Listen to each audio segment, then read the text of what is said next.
Bagi korang yang tengah mencari setup bottom multiplier, nak pakai yang kecil tapi nak pakai yang kuat guys, dekat tangan aku sekarang ni kita ada dua setup bottom pen Phantom.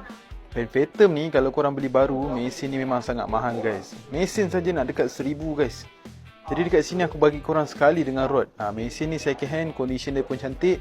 Dan yang paling penting, mesin ni dia ada dua speed. Kelajuan dia, ratio dia, korang boleh tengok dekat sini. Tekan je guys, tekan je. Lepas tu kalau nak tukar balik, pusing je guys.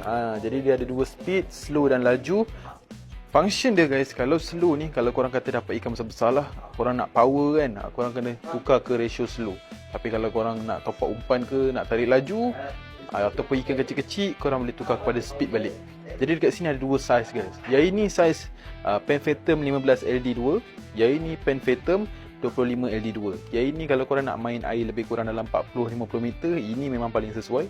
Yang ini untuk air dalam lebih kurang 60-70 meter. Jadi dekat sini dua-dua mesin ni kayuhan kanan.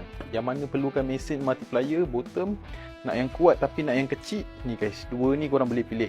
Yang ini 40 meter dan ke 50 meter, yang ini 60 ke 70 meter air lah, kedalaman air.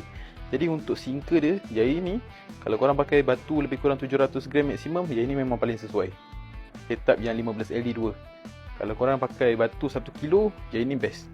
Ini memang paling sesuai. Ni maksimum 1 kilo batu. Jadi dekat sini rod yang aku bagi dekat korang, rod Shimano Salty One. Rod Shimano Salty One ni baru guys. Panjang dia 6 kaki, dia ada PE3. PE3 ni aku pairkan dengan 15 LD2. Maksimum sinker 700 gram, section 2 piece, bak join sama sini. Nak bawa pun senang. Harga dia pula dua-dua sama, 900. Harga boleh nego. Korang boleh pilih mana satu ikut keperluan korang. Kalau korang banyak main air 40-50 meter, boleh ambil 15 LD2. Kalau kata main laut dalam sikit, 60 ke 70 meter, boleh ambil Pen Phantom 25 LD2. Dua-dua, dua speed. Buat ni, tekan je guys untuk slowkan speed. Nak adjust, pusing je, dia keluar balik. Nampak tu? Condition dua-dua mesin memang sangat cun, sangat cantik. Untuk 15 LD2 tak ada tali guys. Nampak, tak ada tali. Yang 25 LD2 ada tali. Jadi sesiapa yang tengah mencari setup bottom pen, nak yang kuat, nak yang kecil, ringan, ni guys, korang boleh pilih mana satu yang korang nak.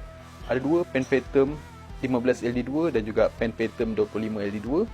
Rod dua-dua sama, rod Shimano Salty One.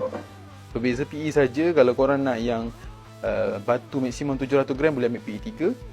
Nak yang 1 kilo max, boleh ambil PE4. Harga 900, harga boleh nego.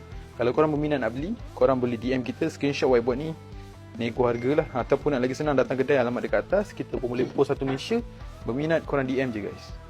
Dan kami juga menerima try and race dan road. Sekian, terima kasih.